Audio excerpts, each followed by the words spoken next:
2026년 1월 30일, 이 날짜를 절대 잊지 마십시오. 500년 전 우리 조상의 목숨을 걸고 남긴 예언서에 정확히 기록된 그 날입니다. 정감록, 혹시 이 이름을 들어보셨습니까? 아마 대부분들은 보셨을 겁니다. 하지만 진짜 놀라운 사실은 지금부터 말씀드리겠습니다. 이 예언서가 지금까지 틀린 적이 단 한 번도 없다는 것입니다. 6.25 전쟁을 정확한 날짜까지 예측했습니다. 한강의 기적이라 불리는 우리나라 경제발전도 이미 기록되어 있었습니다. 그리고 지금 우리가 겪고 있는 이 모든 혼란까지도 말입니다. 여러분, 생각해 보십시오. 만약 500년 전 누군가가 오늘날 여러분의 삶을 정확히 예측했다면, 그리고 그 예측이 99%까지 맞아떨어졌다면, 마지막 1%에 대해서는 어떻게 하시겠습니까? 무시하시겠습니까? 아니면 준비하시겠습니까? 지금부터 103일 후, 2026년 1월 30일 새벽, 한반도에서는 천년에 한 번 있을까 말까 한 거대한 변화가 시작됩니다. 그리고 이 변화는 여러분 한 사람 한 사람의 인생을 완전히 바꿔놓을 것입니다. 좋은 쪽으로 바뀔지, 나쁜 쪽으로 바뀔지는 오늘부터 여러분이 어떻게 준비하느냐에 달려 있습니다. 정감록은 단순한 예언서가 아닙니다. 이것은 우리 민족이 어둠에 건드려 빛을 찾는 방법을 담은 생존 지침서입니다. 500년 동안 우리 조상들이 목숨을 걸고 지켜온 이유가 있습니다. 바로 오늘, 이 순간을 위해서였습니다. 여러분이 이 영상을 보고 계신 것도 우연이 아닙니다. 정감록에 따르면 이 시기에 이 내용을 접하게 되는 사람들이 따로 있다고 되어 있습니다. 혹시 여러분도 그중 한 분일까요? 진짜 이야기는 이제부터 시작됩니다. 그렇다면 도대체 이 정감록이라는 책은 어디서 나온 걸까요? 조선 중기, 아무도 그 이름을 기억하지 못하는 한승려가 있었습니다. 깊은 산소 암자에서 수십 년간 수행하던 이 무명의 수도자가 어느 날 밤 깊은 깨달음을 얻었습니다. 하늘과 땅이 움직이는 법칙을 완전히 깨뜨려 본 것입니다. 그는 떨리는 손으로 붓을 들어 미래에 일어날 모든 일들을 기록하기 시작했습니다. 왕조의 흥만성쇠, 백성들이 겪을 고난과 기쁨, 자연이 보낼 경고와 축복까지 모든 것을 담았습니다. 그가 본 것은 단순한 미래가 아니었습니다. 시간의 흐름 속에서 반복되는 거대한 순환의 법칙이었습니다. 하지만 이것은 단순한 점술서가 아니었습니다. 정감록 속에는 우리 민족이 언제 어떤 시련을 겪게 될지, 그리고 그 시련을 어떻게 극복해야 하는지에 대한 구체적인 방법들이 숨어 있었습니다. 마치 미래의 자손들에게 보내는 생존 안내서 같았던 것입니다. 승렬은 알고 있었습니다. 이 기록이 언젠가 절망에 빠진 민족에게 희망의 등불이 될 것임을 말입니다. 수백 년 동안 이 책은 비밀리에 전해져 내려왔습니다. 임진왜란 때도, 일제강점기 때도, 6.25 전쟁 때도 누군가는 목숨을 걸고 이 책을 지켜냈습니다. 왜였을까요? 그들은 언젠가 이 지혜가 꼭 필요한 때가 올 것임을 직감하고 있었기 때문입니다. 왜 이 책을 우리 민족 집단 무의식의 거울이라고 부르는지 아십니까? 500년 동안 이 땅에 살아온 우리 조상들의 모든 경험과 지혜가 이 안에 농축되어 있기 때문입니다. 전쟁과 평화, 가난과 풍요, 절망과 희망의 순환 패턴이 모두 들어 있습니다. 우리 민족이 겪어온 모든 아픔과 기쁨이 하나의 거대한 이야기로 엮여 있는 것입니다. 미신이라고 치부하기엔 너무나 정확하고 학문이라고 하기엔 너무나 신비로운 이 책의 정치는 무엇일까요? 바로 우리 혈통 속에 새겨진 민족적 지혜의 발현입니다. 수천 년 동안 이 땅에서 살아남기 위해 축적된 생존의 지혜가 한 권의 책으로 결집된 것입니다. 정감록을 제대로 이해하면 한 가지 놀라운 사실을 발견하게 됩니다. 이 책은 재앙만 예고하는 것이 아니라는 점입니다. 오히려 어떻게 그 재앙을 기회로 바꿀 수 있는지를 가르쳐줍니다. 어둠이 깊을수록 새벽은 가까워진다는 진리를 담고 있습니다. 매 한 줄마다 숨겨진 메시지가 있습니다. 겉으로는 미래를 예언하는 것 같지만 실제로는 그 미래를 맞이할 준비를 어떻게 해야 하는지를 알려주는 것입니다. 마치 어둠 속에서 길을 잃은 사람에게 등불을 건네주는 것처럼 말입니다. 하지만 이 모든 것이 정말 믿을 만한 일일까요? 혹시 여러분도 의구심이 드시나요? 그렇다면 지금부터 보여드릴 증거들을 보시고 직접 판단해 보십시오. 정감록이 지금까지 예언해온 일들이 얼마나 정확했는지 말입니다. 지금부터 보여드릴 것들은 단순한 우연의 일치가 아닙니다.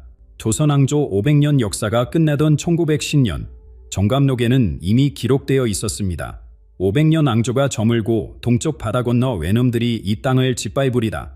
왕실이 무너지고 일본이 우리나라를 강점하게 될 것까지 정확히 예견한 것입니다. 하지만 더 놀라운 것은 그 다음이었습니다. 해방 후 우리 민족에게 닥친 최대의 비극, 바로 동족상잘의 비극도 이미 적혀 있었습니다. 땅이 둘로 갈라지고 같은 핏줄길이 충불일에 겨누리라. 1950년 6월 25일 새벽 38선을 경계로 남과 북이 갈라져 서로 싸우게 된 그 참혹한 현실이 수백 년 전에 이미 예언되어 있었던 것입니다.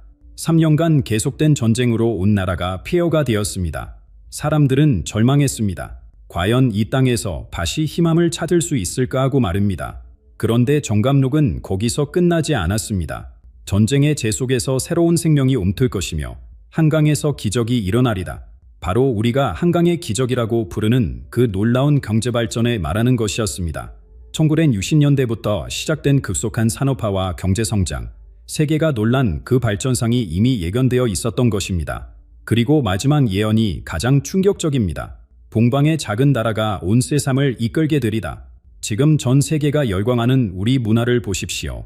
음악, 영화, 드라마가 지구 반대편까지 퍼져나가고 있습니다. 반도체와 첨단 기술로 세계 경제를 좌우하고 있습니다. 과연 누가 상상이나 했겠습니까? 한반도라는 작은 땅덩어리에서 이런 일이 벌어질 줄이야. 모든 것이 정확히 맞아떨어졌습니다. 왕조의 몰락부터 분달의 아픔, 기적 같은 재건, 그리고 세계적 영향력까지 하나도 빠짐없이 현실이 되었습니다. 이 모든 것이 우연이라고 생각하십니까? 만약 지금까지의 예언이 이렇게 정확했다면 아직 이루어지지 않은 나머지 예언들은 어떨까요? 바로 그 나머지 예언들이 지금 우리 눈앞에서 펼쳐지고 있습니다. 정감록에는 이런 구절이 있습니다. 집은 이때 주인이 없고 젊은이들은 마음의 평안에 이르리라. 지금 우리 현실을 보십시오. 집값은 하늘 높은 줄 모르고 치솟고 청년들은 내 집 마련의 꿈조차 포기하고 있습니다. 가계부채는 사상 최고치를 경신하고 부동산 거품은 언제 터질지 모르는 시한폭탄이 되었습니다. 더 놀라운 것은 청년 실업 문제까지 예견했다는 점입니다. 배움은 많으나 일자리는 없고 부모는 자식 걱정에 밤잠을 설치리다. 대학 졸업생들이 넘쳐나지만 정작 괜찮은 일자리는 부족합니다. 취업 준비에 지친 청년들, 자녀 교육비와 생활비 부담에 허덕이는 부모들의 모습이 수백 년 전 예언과 정확히 일치합니다. 하지만 경제적 어려움보다 더 심각한 것이 있습니다. 마을에서 아이들 웃음소리가 사라지고 사람들은 가짜의 방에 갇혀 살리다. 출산율이 세계 최저 수준까지 떨어졌습니다. 혼자 사는 사람들이 급증하고 가족 간의 대화조차 줄어들고 있습니다.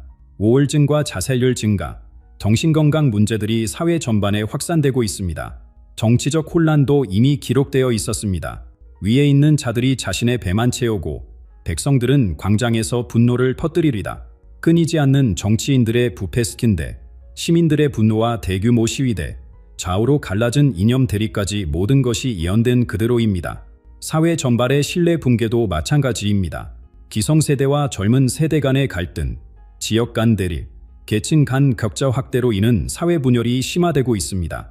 서로를 믿지 못하고 의심하는 풍조가 만연해졌습니다. 그런데 정감록은 이 모든 혼란이 단순한 우연이 아니라고 말합니다. 금과 은이 부딪히는 해의 경제와 도덕의 동시에 시험받으리다. 바로 지금 이 시기를 가리키는 것입니다. 물질적 풍요와 정신적 가치가 충돌하는 절한점에 우리가 서 있다는 뜻입니다. 모든 위기가 한꺼번에 몰려오는 것은 우연이 아닙니다. 이것은 더욱 큰 변화를 앞둔 전조 현상입니다. 과연 이 모든 혼란 뒤에 무엇이 기다리고 있을까요? 바로 그 혼란 속에서 한반도를 둘러싼 거대한 세력들의 움직임이 시작됩니다. 정감록은 이를 네 마리 용의 줄다리기라고 표현했습니다. 미국, 중국, 일본, 러시아가 한반도를 두고 벌이는 치열한 경쟁을 말하는 것입니다. 각각의 나라들이 자신들의 이익을 위해 우리를 끌어당기려 하고 있습니다. 미국은 중국 견제를 위해 우리를 전략적 동맹으로 활용하려 합니다. 중국은 자신들의 영향권 안에 한반도를 두려고 경제적 압박과 회유를 번갈아 사용합니다. 일본은 과거의 야욕을 숨기면서도 군사적 영향력 확대를 노리고 있습니다. 러시아는 북밤으로부터 에너지와 안보 카드로 접근해오고 있습니다. 이런 상황에서 가장 위험한 것은 북한 문제입니다. 부유가 쇠가 하늘로 치솟고 바다에서 긴장이 끓어오르리다. 핵무기 위협과 미사일 발사가 계속되고 있습니다. 서해와 동해에서 군사적 긴장이 고조되고 있습니다. 언제 어떤 돌발 상황이 퍼질지 아무도 예측할 수 없는 위험한 상태가 지속되고 있습니다.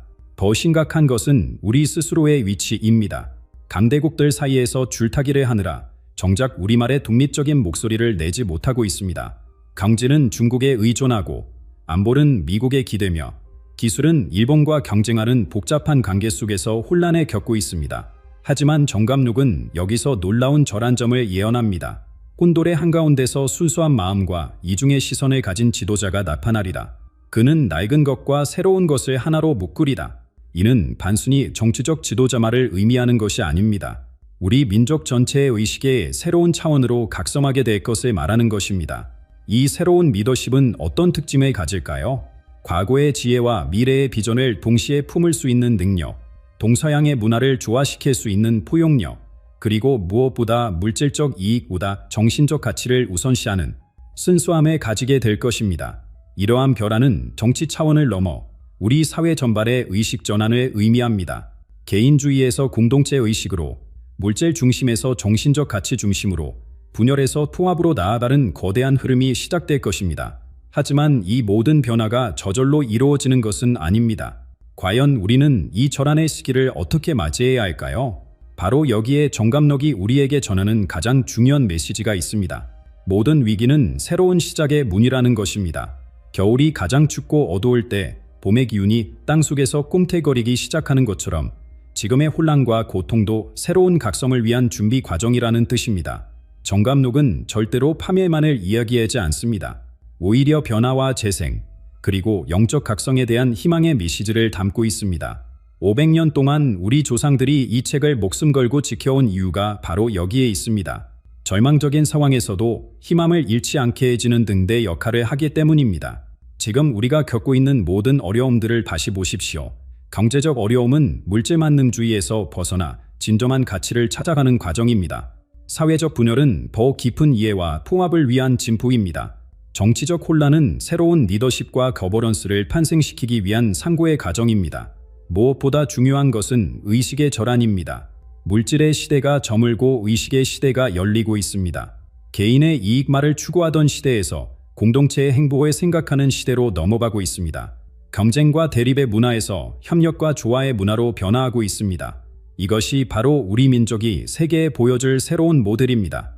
유교의 인의예주와 불교의 자비심, 그리고 현대적 창의성의 하나로 어우러진 새로운 문명의 패러다임을 제시하게 될 것입니다. 이것은 단순한 문화적 융합이 아닙니다. 수천 년 동안 동아시아 문명의 근간을 이뤄온 유교의 덕목은 인간에 대한 사랑, 정의로움, 예의와 질서, 지혜로 사회의 조화로운 발전을 위한 철학적 토대를 제공합니다. 여기에 불교의 자비심과 모든 존재가 서로 연결되어 있다는 깊은 통찰이 더해지면서 삼오연결성과 공존의 지혜를 일깨웁니다. 그리고 이 전통적 가치들이 단순히 과거의 유산으로만 남는 것이 아니다.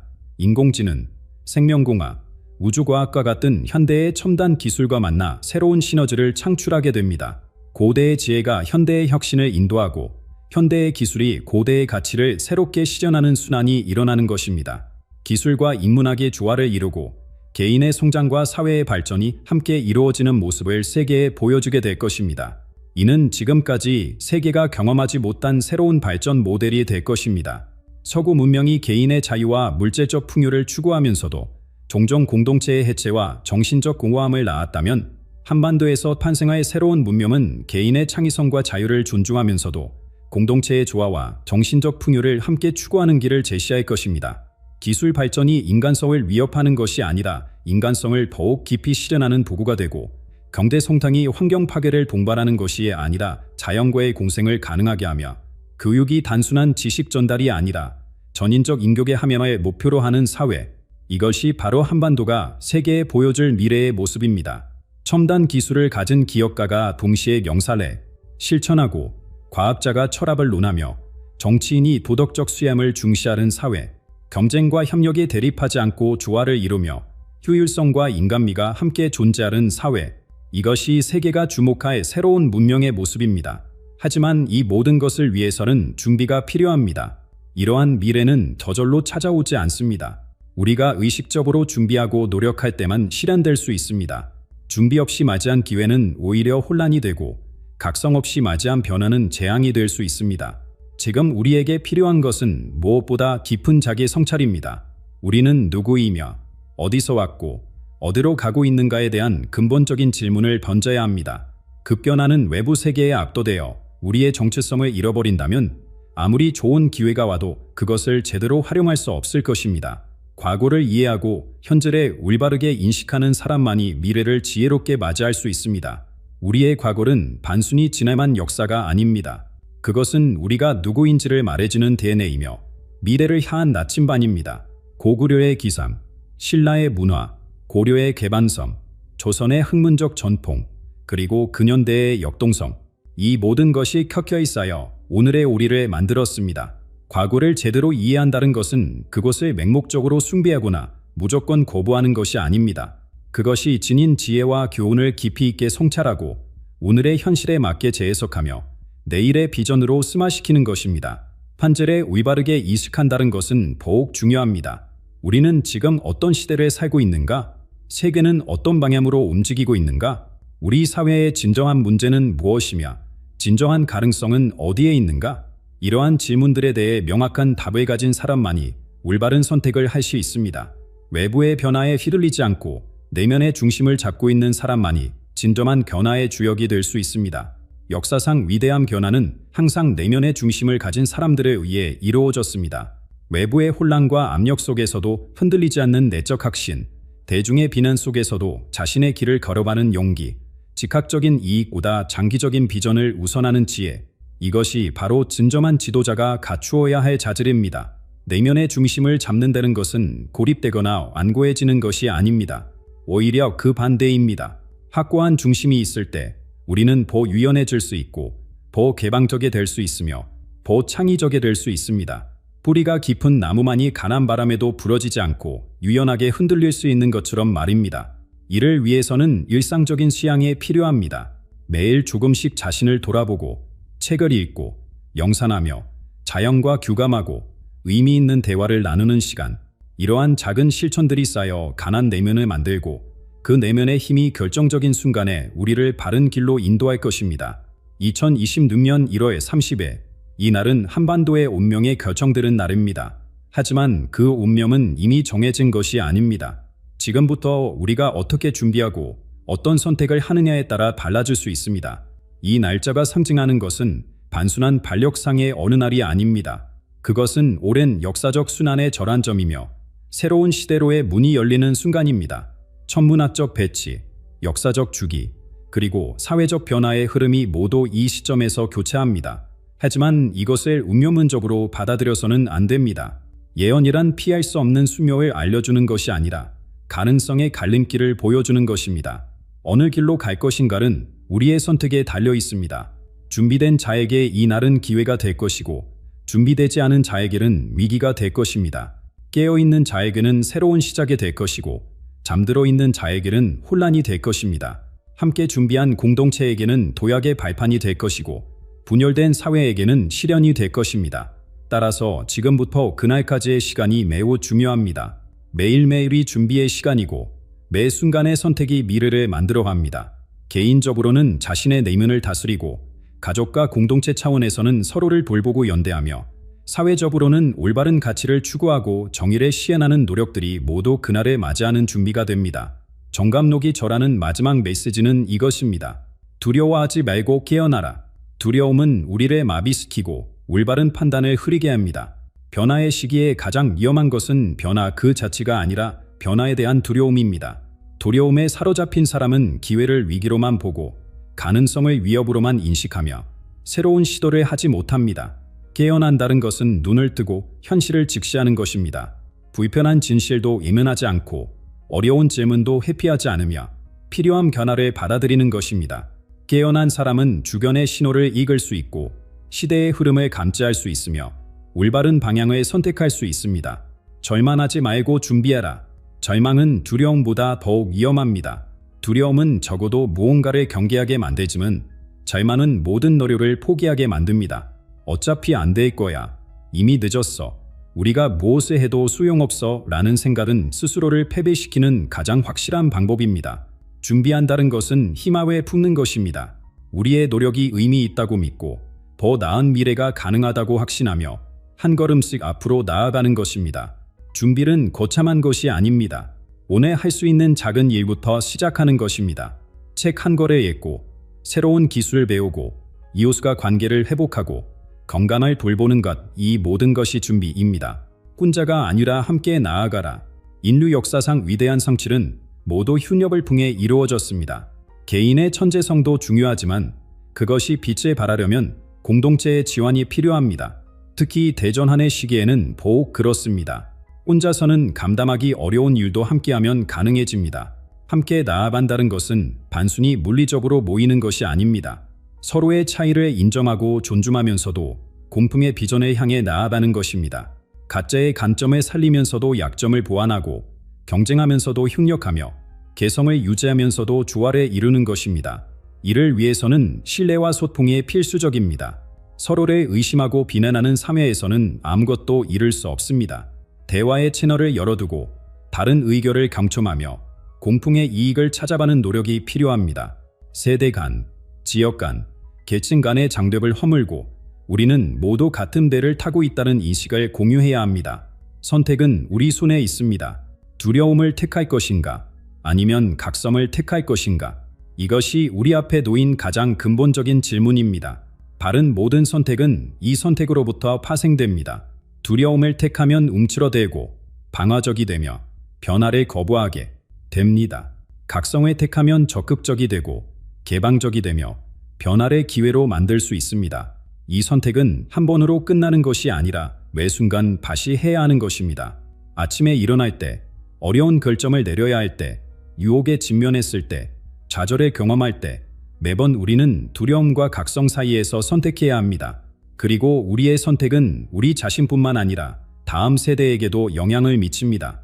우리가 오늘 어떤 선택을 하느냐에 따라 우리 아이들이 살아갈 세상이 결정됩니다. 이것이 우리가 더욱 신중하고 지혜롭게 선택해야 하는 이유입니다. 2026년 1월 30일은 이미 시작되었습니다. 그것은 미래의 어느 날이 아니라 지금 이 순간부터 준비되고 있는 현실입니다. 우리가 오늘 내리는 선택들이 모여 그날의 운명을 만들어갈 것입니다. 깨어나십시오. 준비하십시오. 함께 나아갑시다. 새로운 시대가 문을 두드리고 있습니다.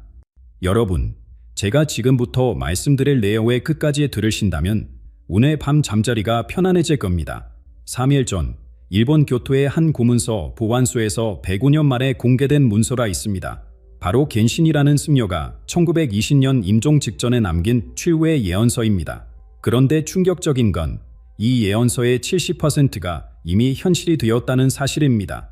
1995년 고베 대지진, 2020년 세계 팬데믹, 그리고 지금 진행 중인 유럽의 전쟁까지 모두 정확히 맞아떨어졌습니다. 하지만 진짜 소름 돋는 부분은 따로 있습니다. 이 일본 승려가 일본이 아닌 한국에서 인류의 구세주가 나타난다고 적었다는 겁니다. 그것도 시기까지 명시하면서 말이죠. 2026년 정월, 바로 3개월 후입니다. 여러분 중에 최근 이상한 꿈을 꾸신 분 있으십니까? 하늘에서 빛이 내려오는 꿈, 돌아가신 부모님이 무언가 전하려는 꿈, 또는 이유 없이 가슴이 두근거리며 잠에서 깨는 새벽. 이것은 우연이 아닙니다. 겐신 승려는 이것을 영혼의 부름이라고 했습니다. 구원의 시대가 열리기 전 준비된 영혼들에게 먼저 신호가 온다고 말입니다. 지금 이 영상을 보고 계신 여러분이 바로 그 선택받은 300만 명 중 한 분일 수 있습니다. 앞으로 제가 공개해 9가지 징조를 하나씩 확인해 보십시오. 만약 4가지 이상 해당된다면 여러분은 이미 하늘이 선택한 각성자입니다. 특히 마지막 9번째 징조는 너무나 충격적이어서 많은 분들이 믿기 어려워하실 겁니다. 하지만 이미 시작되었습니다. 첫 번째 징조부터 말씀드리겠습니다. 여러분이 지금 느끼는 그 불안감, 바로 그것이 시작입니다. 105년 전 한 승려가 본 미래가 지금 우리 눈앞에 펼쳐지고 있습니다. 어제 뉴스 보셨습니까? 전쟁, 경제 붕괴, 자연재해, 매일같이 쏟아지는 비보들이 우리 가슴을 짓누릅니다. 유럽에서는 포성이 멈추지 않고 중동에서는 새로운 갈등이 시작되었습니다. 우리나라도 예외가 아닙니다. 물가는 치솟고 젊은이들은 희망을 잃어가며 어르신들은 급변하는 세상에 두려움을 느낍니다. 한 조사에서 우리 국민 10명 중 9명이 세상의 끝을 향해 가고 있다고 답했습니다. 이것은 단순한 불안이 아닙니다. 우리 영혼이 감지 않은 거대한 변화의 신호입니다. 마치 동물들이 지진 전에 이상 행동해 보이듯 우리도 무언가 엄청난 일이 다가오고 있음을 본능적으로 알고 있는 것입니다. 그런데 바로 이 순간 희망의 불씨가 타오르기 시작했습니다. 혼돈이 극에 달할 때 구원이 시작된다는 옛 지혜처럼 지금 이 어둠 속에서 놀라운 빛이 준비되고 있습니다. 그 비밀을 처음 밝힌 사람은 뜻밖에도 일본의 한은돈 승려였습니다. 겐슨. 이 이름을 기억하십시오. 그는 단순한 승려가 아니었습니다. 1850년에 태어나 1920년에 입적한 그는 메이지 시대 일본에서 가장 신비로운 인물이었습니다. 황실의 초청도, 권력자들의 후원도 모두 가절하고 오직 진리만을 추구했던 사람입니다. 20대 초반, 겐신은 세상과 완전히 등을 돌렸습니다. 기이산맥 깊은 곳, 사람의 발길이 닿지 않는 곳에 작은 암자를 짓고 50년간 수행에만 전념했습니다. 하루 한 끼, 산에서 나는 풀뿌리와 샘물만으로 연명하며 극도의 고행을 이어갔습니다. 마을 사람들은 그를 살아있는 부처라 불렀지만 정작 그는 누구도 만나지 않았습니다. 그러던 어느 날 1919년 늦가에 죽음의 한해 악동 겐신이 갑자기 제자 3명을 불러들였습니다. 그리고 떨리는 손으로 흰권의 책을 내밀었습니다. 내가 50년간 본 것들을 여기 적었다. 때가 되면 세상이 알게 될 것이다. 제자들이 펼쳐본 그 책에는 충격적인 내용이 가득했습니다. 가장 놀라운 것은 구원의 장소였습니다. 겐신은 분명히 적었습니다. 해가 뜨는 곳의 끈, 발기 울어 새벽을 알리는 땅, 그곳에서 새로운 성인이 나타날 것이다. 제자들은 처음에 일본을 말하는 줄 알았습니다. 하지만 겐신은 고개를 저으며 손가락으로 서쪽을 가리켰습니다. 아니다. 바다 건너 반도의 나라다. 한반도. 바로 우리나라를 지목한 것입니다. 일본 숙녀가 자국이 아닌 한국의 인류 구원의 중심지로 본 것입니다. 왜 하필 한국이었을까요?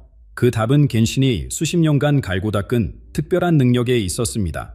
그가 어떻게 미래를 볼 수 있었는지 그 비밀의 문이 이제 열립니다. 겐신이 사용한 방법은 물고울 명상이라 불리는 고대의 비술이었습니다. 매달 금음날 자정, 그는 암자지하 깊은 곳에 마련된 칠흑같이 어두운 방으로 들어갔습니다. 그곳에는 오직 검은 오치의 그릇 하나만 놓여 있었고 그 안에는 108일간 기도로 정화한 성수가 담겨 있었습니다. 촛불 하나 없는 완전한 어둠 속에서 겐신은 그 물을 응시했습니다. 처음에는 아무것도 보이지 않았습니다. 하지만 시간이 흐르면서 놀라운 일이 벌어졌습니다. 물의 표면에 과거와 현재, 미래의 모습들이 하나씩 떠오르기 시작한 것입니다. 마치 우주의 기억이 물을 통해 흘러나오는 것처럼 말입니다. 그는 이것을 천지의 순결을 읽는 것이라 표현했습니다. 물은 단순한 물이 아니라 만물의 시작이자 모든 기억을 담고 있는 그릇이라는 것입니다. 하늘과 땅이 처음 열릴 때부터 존재했던 그런의 힘과 연결되어 시간과 공간의 설계도를 읽을 수 있게 되었다고 기록했습니다. 이렇게 50년, 반세기 동안 겐신은 인류의 거대한 흐름을 지켜봤습니다.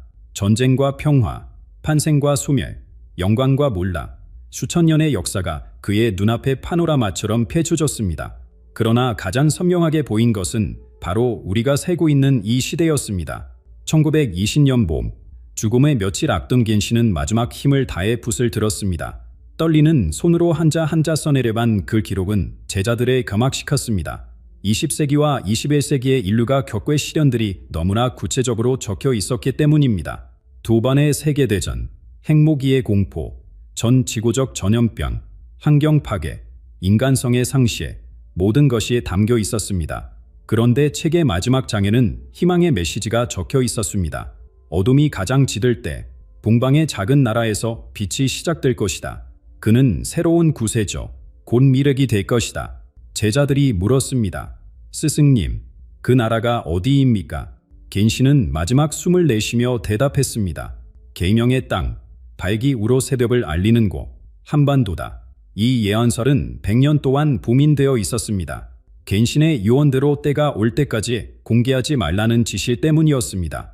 그런데 올해 초, 교토의 한 사찰에서 봉인이 풀렸습니다.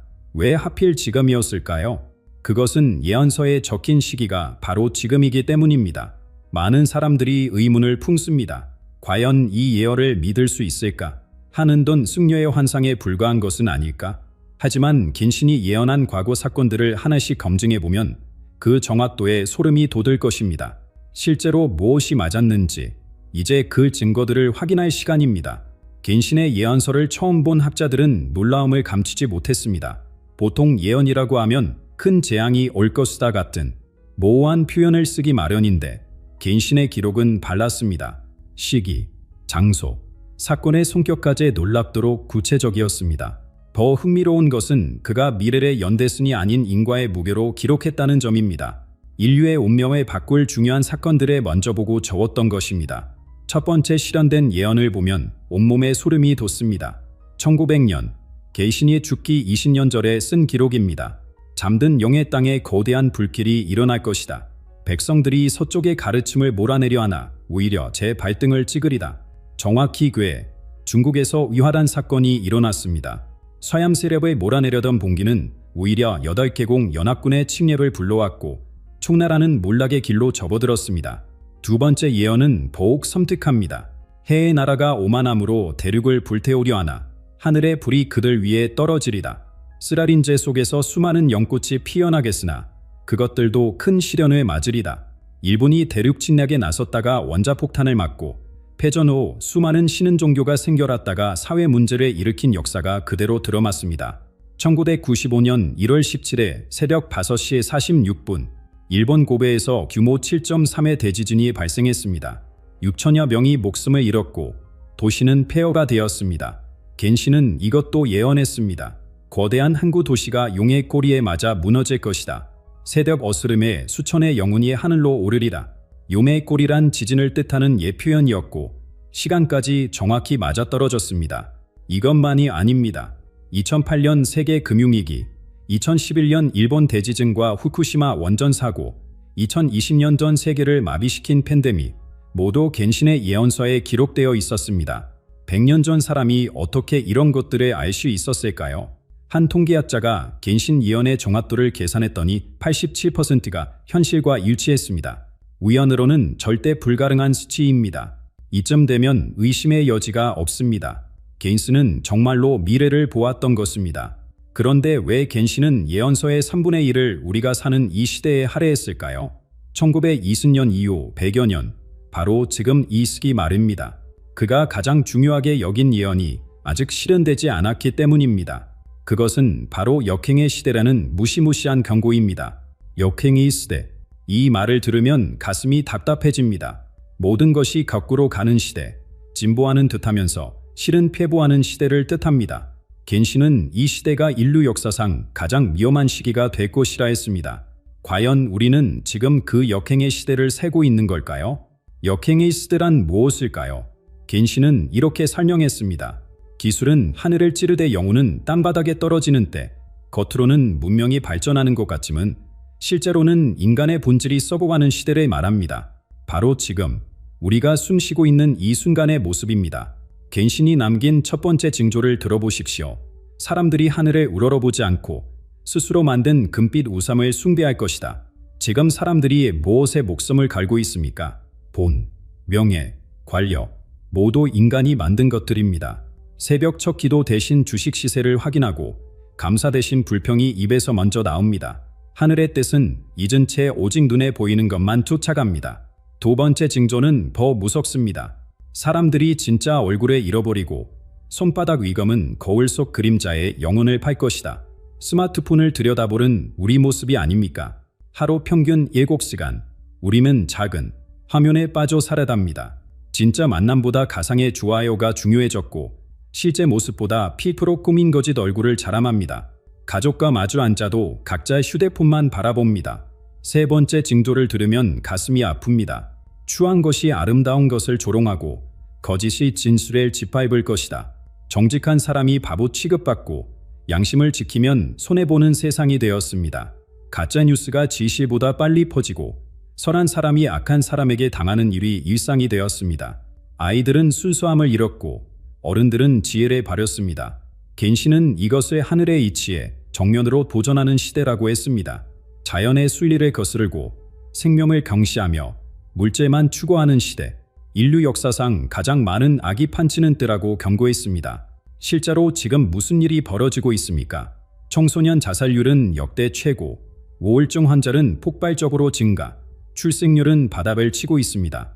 부모가 자식을, 자식이 부모를 해치는 끔찍한 사건들이 매일 뉴스에 오릅니다. 이것이 정상입니까? 우리는 정말로 진보하고 있는 걸까요? 겐시는 이 영적 공허함이 결국 인류를 거대한 위기로 몰고 갈 것이라 예언했습니다.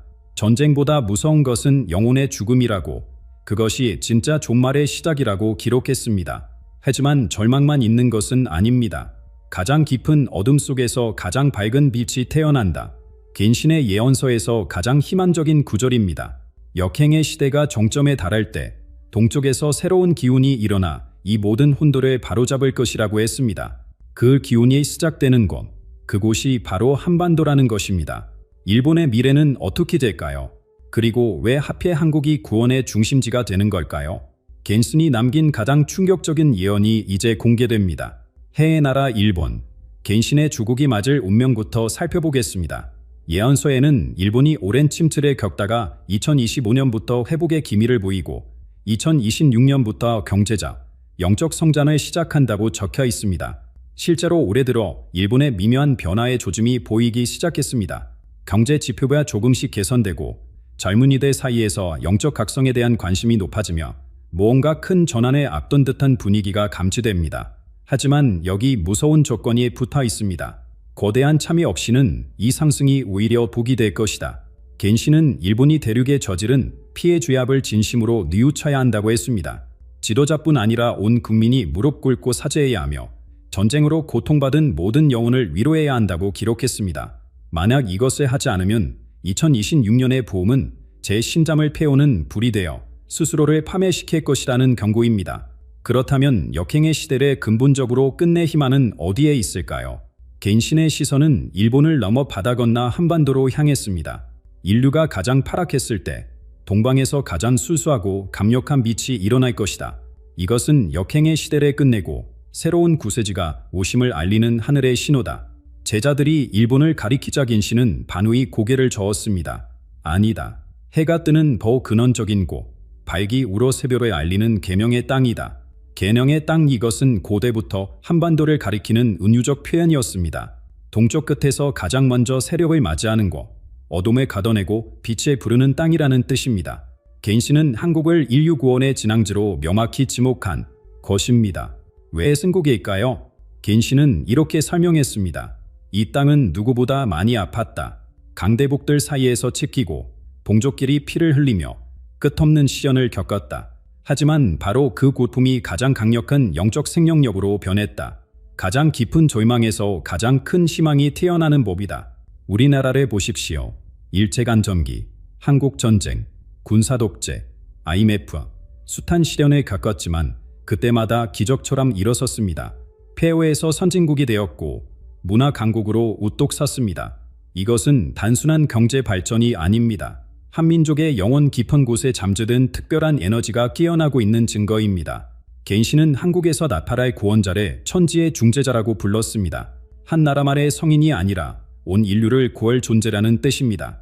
갈라진 종교와 사상을 하나로 묶고 물질주의 시대를 끝내며 뒤집힌 하늘과 땅을 바로 세울 사람. 한국에서 태어나지만 그의 사상과 에너지는 전 세계로 퍼져 인류를 구원할 것이라고 했습니다. 그는 곧 미래, 낡은 시대를 끝내고 새 시대를 여는 존재입니다. 그런데 이 구원자는 어떤 모습으로, 어떤 특징을 가지고 나타날까요? 우리가 어떻게 그를 알아볼 수 있을까요? 무엇보다 우리는 그를 맞이할 준비가 되어 있을까요? 왜 사피의 승국인가? 이 질문에 겐신은 명쾌하게 답했습니다. 한국은 지구상에서 가장 독특한 영적 에너지를 지닌 땅입니다. 5천년 역사 동안 수백 벌의 침랩을 받았지만 한 번도 정체성을 잃지 않았습니다. 분단의 아픔, 강대국들의 틈바구니, 그 모든 고통이 오히려 가장 강력한 영적 생명력으로 축적되었습니다. 마치 압력이 석탄을 다이아몬드로 만들듯 시련이 한민족의 영혼을 단련시킨 것입니다. 겐슨이 본 한국의 구원자는 어떤 존재일까요? 그는 천지의 중재자라는 독특한 표현을 썼습니다. 하늘과 땅 사이에 서서 모든 것을 연결하는 사람이라는 뜻입니다. 종교와 이념의 벽을 허물고 물질 만능주의를 끝내며 거꾸로 된 세상을 바로 세울 존재. 한국에서 태어나지만 그의 빛은 국경을 넘어온 인류를 비출 것이라고 했습니다. 그의 모습을 구체적으로 들어보십시오. 왕이나 장군, 종교 지도자의 모습으로 오지 않습니다. 광인이나 믹스광에도 아닙니다. 겐시는 그가 10가지 영과 4가지 혼을 완전히 깨운 존재라고 했습니다. 무엇보다 기적과 치유의 능력, 사랑과 조화와 행복의 힘이 인간이 도달할 수 있는 최고 경지에 이른 사람이라는 것입니다. 평범한 사람들 사이에 섞여 있어서 세상은 처음에 그를 알아보지 못합니다. 비단 옷을 입지도 자신을 높이지도 않습니다. 그의 말은 단순하고 감솔하지만 그 속에는 영혼을 꿰뚫는 힘이 있습니다. 말 한마디가 병든 마음을 치유하고 자연의 질서에까지 영향을 미친다고 했습니다. 그는 금이나 무력으로 다스리지 않습니다. 보이지 않는 마음과 우주를 치우는 기운으로 세상을 다스리는 법을 가르칠 것입니다. 병든 자연을 치유하는 방법도 알려줄 것입니다. 종교를 포악시키려 하지 않고 모든 종교가 가리키던 근본 진리를 드러낼 것이라고 했습니다. 그를 알아보는 결정적인 표식은 무엇일까요? 오직 그의 눈을 보라. 겐시는 이렇게 적었습니다. 그의 눈에는 신선한 숲처럼 깊고 맑은 빛이 있을 것입니다. 그 앞에서는 거짓말을 할 수 없고 악한 마음을 품은 자는 자신의 그림자가 파는 듯한 고통을 느낄 것입니다. 그런데 가장 중요한 것은 우리의 준비입니다. 겐시는 경고했습니다. 아무리 위대한 구원자라도 준비되지 않은 영혼은 받아들일 수 없다. 빛이 와도 눈을 감으면 볼 수 없듯이 우리가 준비되지 않으면 구원자가 와도 알아보지 못한다는 것입니다. 그렇다면 우리는 무엇을 해야 할까요? 겐신이 제시한 4가지 실천이 있습니다.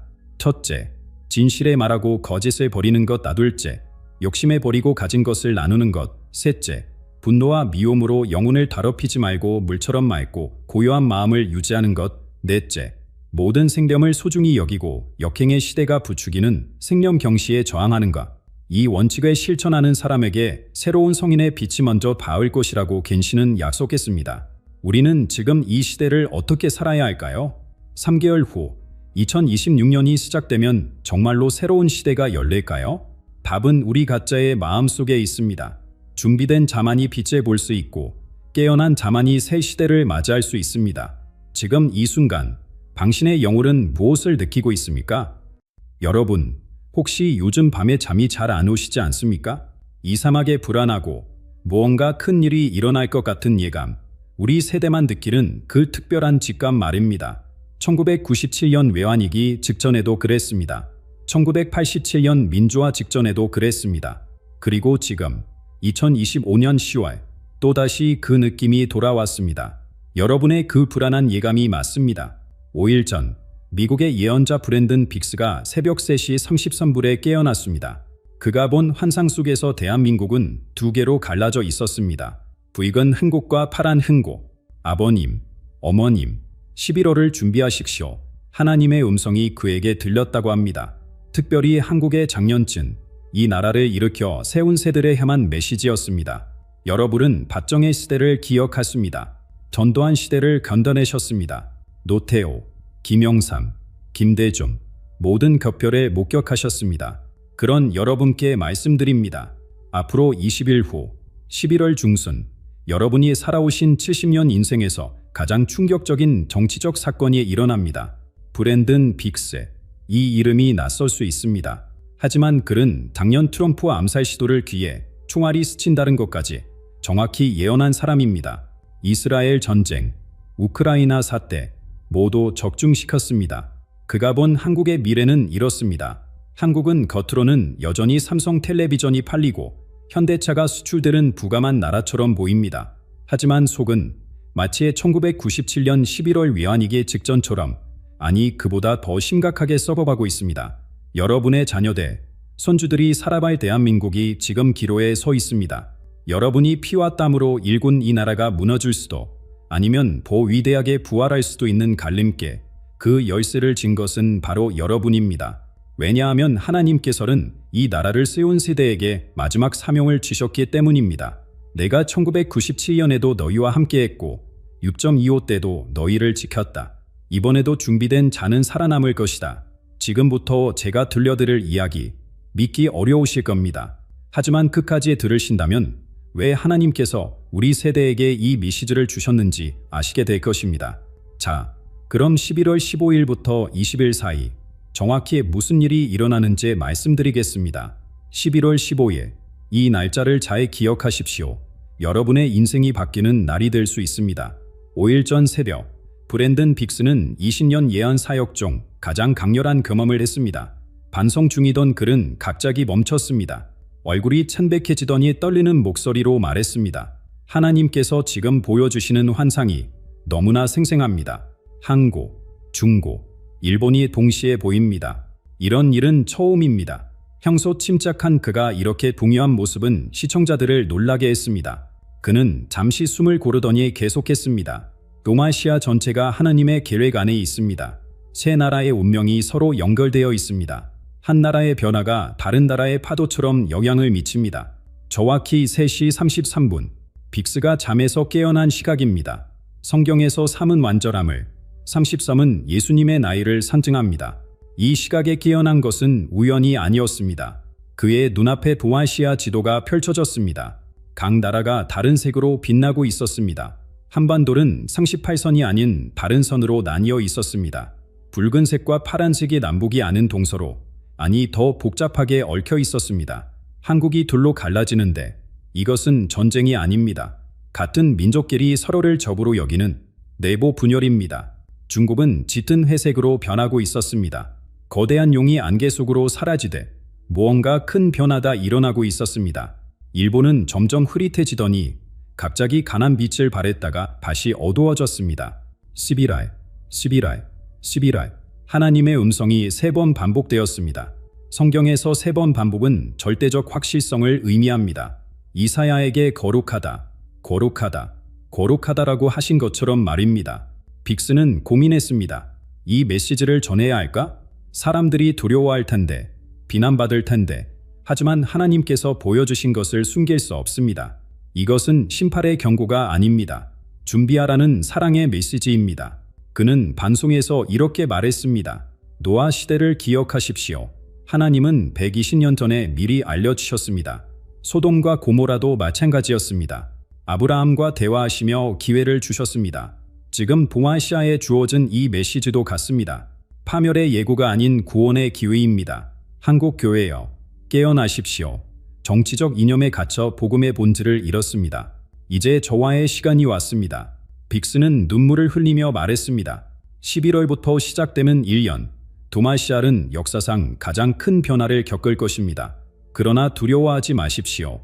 하나님은 폐허 위에 새로운 것을 세우십니다. 외환위기 때를 생각해 보십시오.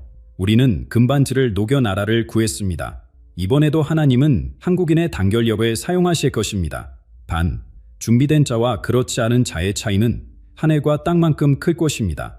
그런데 빅스가 본 환상 중 가장 충격적인 장면이 있었습니다.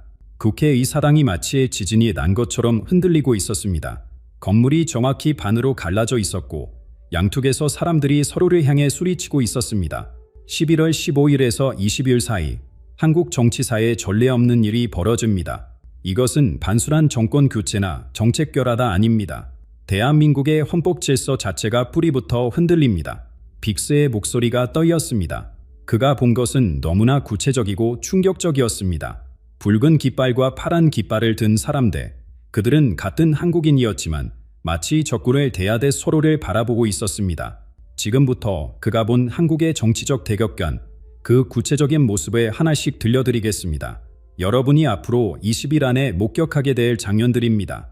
국회 이사당 본관 주망홀이 완벽하게 둘로 갈라진 모습을 상상해 보십시오.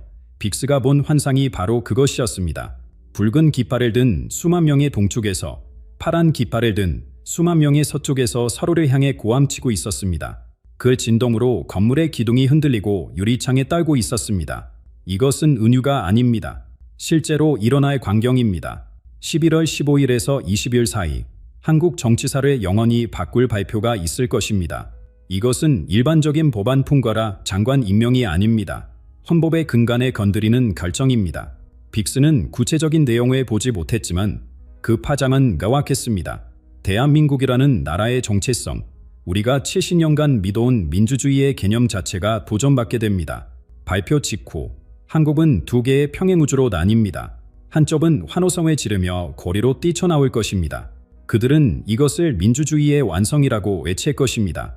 진정한 국민주권이 실현되는 순간이라고 믿을 것입니다. 반대편 사람들은 충격과 분노에 휩싸일 것입니다. 그들에게 이것은 헌법 파괴이자 국가 체제의 붕괴입니다. 우리가 지켜온 모든 가치가 무너지는 순간이라고 느낄 것입니다. 가장 무서운 점은 양쪽 모두 자신이 완전히 옳다고 확신한다는 것입니다. 파협의 여지가 없습니다. 상대방을 설득할 생각도 없습니다. 오직 제거해야 할 쪽으로만 봅니다.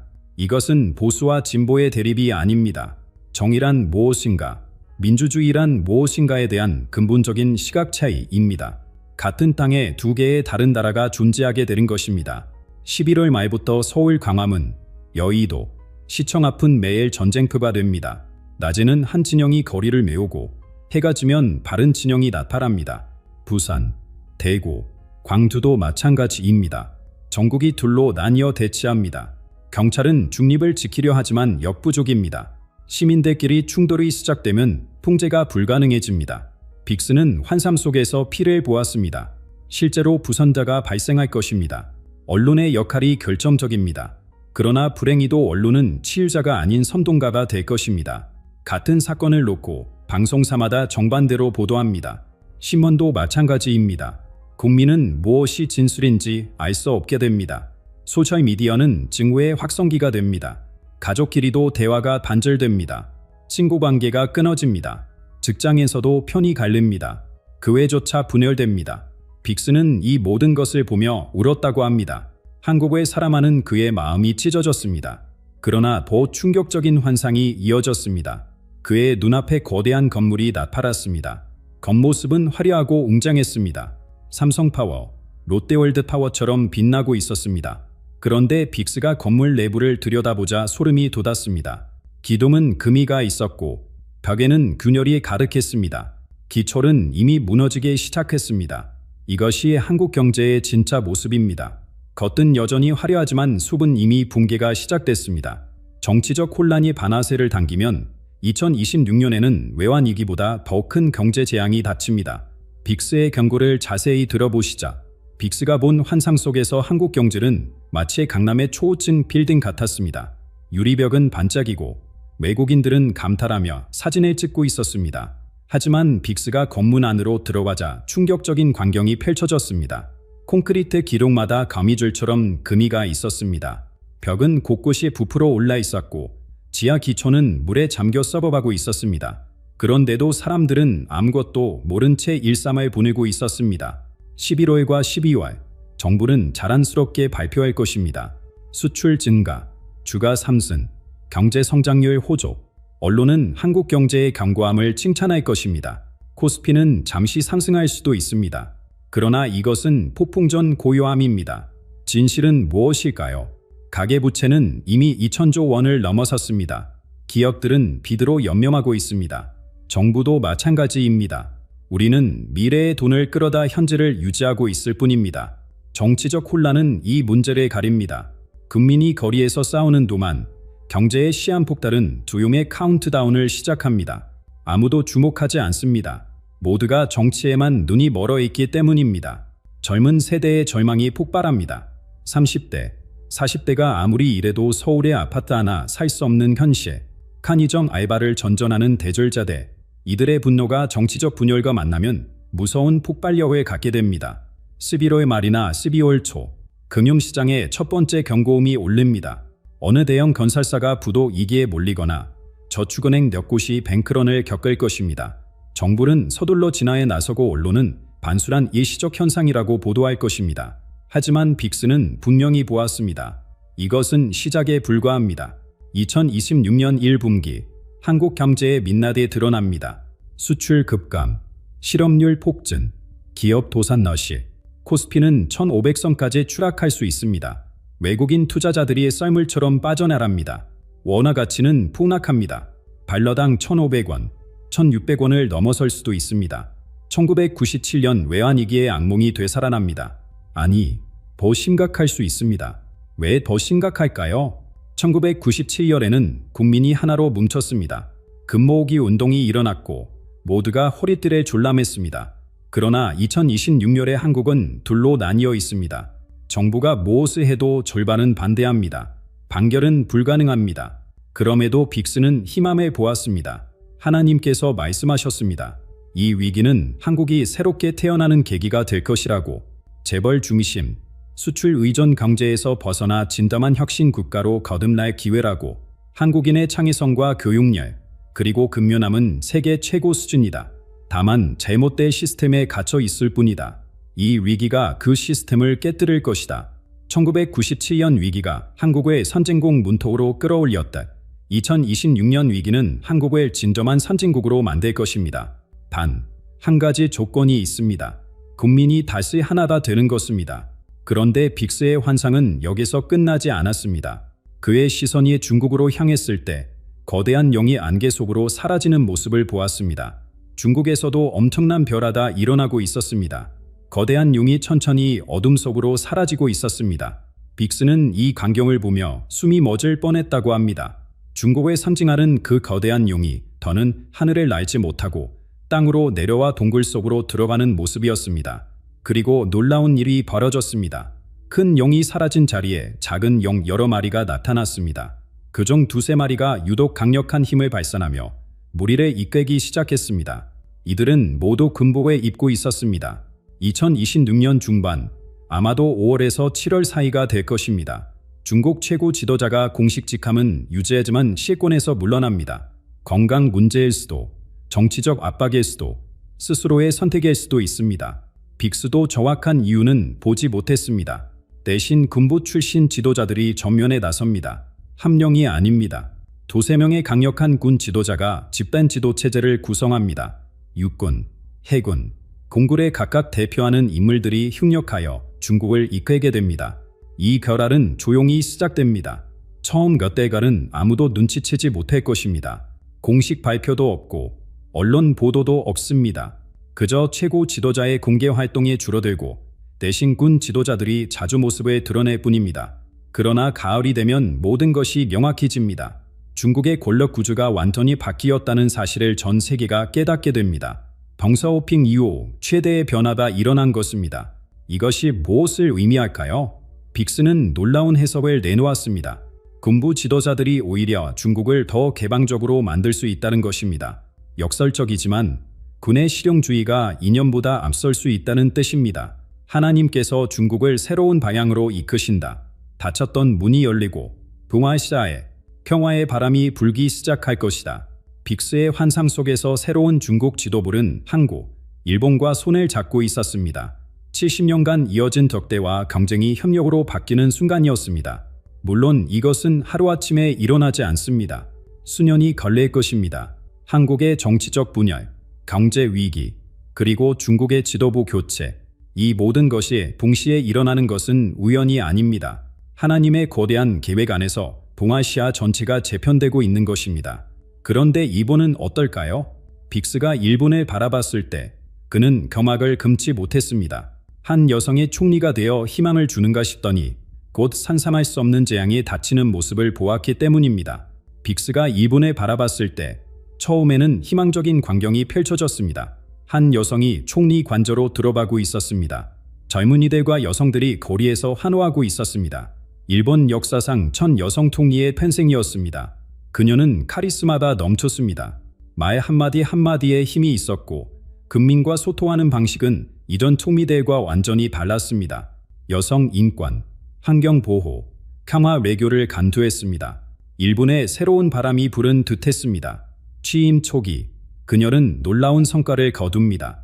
여성 감료 비율이 역대 최고가 되고 탄소 중립 정책이 강력하게 추진됩니다. 한국, 중국과의 관계도 극적으로 개선됩니다. 위안부 문제에 대한 진정성 있는 사과가 나올 수도 있습니다. 일본 국민은 오랜만에 희망을 품습니다. 잃어버린 30년을 끝내고 새로운 일본을 만들 지도자가 나타났다고 믿습니다. 그녀의 지지율은 80%를 넘습니다. 세계 언론도 그녀를 주목합니다. 그러나 빅스의 표정이 갑자기 어두워졌습니다. 환상 속에서 그가 본 다음 장면은 너무나 끔찍했기 때문입니다. 일본 열도 전체가 마치 거대한 손에 잡혀 흔들리는 것처럼 진도하고 있었습니다. 2027년 가을, 아마도 9월이나 10월이 될 것입니다. 여성 총리가 취임한 지 2년이 채 되지 않은 시점입니다. 일본 남쪽 해상에서 규모 9.5 이상의 초대형 지진이 발생합니다. 2011년 동해본 대지진의 10배 위력입니다. 이것은 시작에 불과합니다. 첫 지진이 연쇄 반응을 일으켜 일본 전역에서 지진이 퍼집니다. 도쿄, 오사카, 나고야, 후쿠오카까지 모든 대도시가 흔들립니다. 건물이 무너지고 도로가 갈라지고 다리가 끊어집니다. 바다에서는 50m가 넘는 초대형 쓰나미가 몰려옵니다. 태평양 연안 전체가 물에 잠깁니다. 도쿄 도심까지 바닷물이 들이닥칩니다. 수백만 명이 삶의 터전에 있습니다. 더 무서운 일이 이어집니다. 후지산에 포함한 여러 화산이 동시에 폭발합니다. 화산재가 하늘을 뒤덮어 햇빛이 차단됩니다. 농업은 마비되고 항공기는 뜰 수 없습니다. 일본 전체가 암흑에 빠집니다. 가장 치명적인 것은 원전 사고입니다. 여러 원자력 발전소가 동시에 손상을 입습니다. 방사능 유출이 시작됩니다. 후쿠시마의 악몽이 일본 전역에서 재현되는 것입니다. 이 대재앙 속에서 여성 총리가 실종됩니다. 현장 시찰 중이었는지 대피 중이었는지 알 수 없지만 그녀는 사라집니다. 일본은 지도자마저 잃은 채 혼란에 빠집니다. 빅스는 이 시점에서 두 가지 미래를 보았습니다. 하나는 일본이 이 위기를 극복하고 더 강한 나라로 재탄생하는 것입니다. 2차 대전 후 폐허에서 일어섰듯이 다시 한번 기적을 만드는 것입니다. 다른 하나는 국가 기능이 완전히 마비되는 것입니다. 인구의 대량 이탈, 경제 붕괴, 사회 시스템화해가 이어져 일본이 더는 국가로 존재할 수 없게 되는 것입니다. 무엇의 운명을 가를까요? 빅스는 분명히 말했습니다. 일본 국민의 선택입니다. 서로를 탓하고 분열할 것인가? 아니면 힘에 합쳐 재건에 나설 것인가? 그리고 이웃 나라들의 도움을 받아들일 수 있는가? 놀랍게도 환상 속에서 한국과 중국이 일본을 돕고 있었습니다. 과거의 원한을 넘어 인도적 지원에 나서는 모습이었습니다. 동아시아 3국이 진정한 화해와 협력의 시대를 여는 계기가 될 수도 있다는 것입니다. 자, 이제 마지막으로 이 모든 예언이 우리에게 주는 메시지를 들어보시겠습니까? 동아시아에서 일어나는 일련의 사건들은 결코 우연이 아니다. 한국, 중국, 일본에서 벌어지는 혼란과 변화는 서로 연결되어 있으며 이는 하나님께서 이 지역을 새롭게 하시기 위한 거대한 섭리 가운데 놓여 있다. 한국의 분달은 단순한 정치 문제가 아니라 영적 문제이며 이념과 정치에 사로잡혀 본질을 잃어버린 교회와 성도들에게 주어진 깊은 경고이기도 하다. 지금의 시련은 심판이 아니라 회개와 본질 회복을 촉구하시는 하나님의 사랑이며 잃어버린 첫 마음으로 돌아오라는 부르심이다. 중국의 벼라 또한 새로운 방향으로 나아가기 위한 준비의 과정이며 앞으로의 지도자 변화와 역사적 전환은 동아시아 전체가 협력과 평화를 향해 열릴 수 있는 풍로가 될 것이다. 일본이 겪는 재난 역시 단순한 비극이 아니다. 과거의 그림자를 씻고 새롭게 태어날 기회를 허락하신 정화의 과정이며 고통 속에서 새로운 영적 탄생의 문이 열리고 있다. 이 지역을 향한 하나님의 메시지는 분명하다. 지금의 어둠과 공포, 흔들림은 끝이 아니라 새로운 시작을 위한 진풍이며 고통이 클수록 그 이후에 주어질 축복 또한 더욱 크다는 약속이다. 그러므로 우리는 물질적 대비뿐 아니라 그 무엇보다 영적 준비에 힘써야 하며 교만과 이기심에 버리고 겸손과 사랑으로 돌아가야 한다. 위험 대신 용서를, 분열 대신 화해를 선택할 때 하나님께서는 이 땀을 다시 일으키실 것이다. 또한 이 시간은 전 세계의 그리스도인들이 동아시아를 위해 집중적으로 기도해야 할 때이며 기도는 상황을 변화시키고 하나님의 마음을 움직이며 재앙을 줄이고 회복을 앞당기는 영적 열쇠가 된다. 아무리 시간이 어둡고 아무리 고난이 깊어 보여도 절망해서는 안 된다. 가장 깊은 밤 뒤에 새벽이 오되 하나님은 언제나 길을 예비하시며 2028년에 향한 새로운 동아시아의 미래는 반드시 열릴 것이다. 지금은 견디고 준비하며 깨어 있어야 할 때이다. 앞으로 펼쳐질 역사는 전환점에 서 있으며 이제 선택은 우리에게 달려있다. 지금 이 순간 기도로 동아시아를 세우는 일에 동참하십시오. 하나님께 돌아오고 깨어 준비하십시오. 새로운 시대는 이미 문 앞에 와 있습니다.